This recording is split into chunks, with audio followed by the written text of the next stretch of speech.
ورقة يعني شفافة شيبس، وما تكونش هذيك الخشينة اللي ميم كي طيب صامتة، يعني شوية تكون هكا، تكون متوسطة كيما راك تشوفي معايا في الفيديو.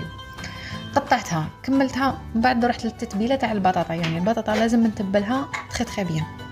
اذا بالنسبه للتتبيله تاع البطاطا حطيت شويه ملح، شويه من راس الحانوت، شويه من تابل الدجاج هذاك اللي شويه احمر، وحطيت رشه تاع فلفل اسود يعني ماشي بزاف، وايضا قطعت شويه معدنوس قطع صغار حطيته عليها، وفي الاخير كامل ضفت فقط ملعقه صغيره تاع زيت.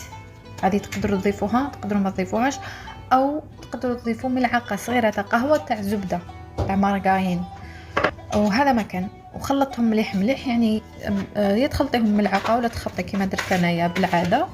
ايضا تندير هكا في الفخيت، تخبطي اليان تاعك تحكمي من الاسفل للاعلى.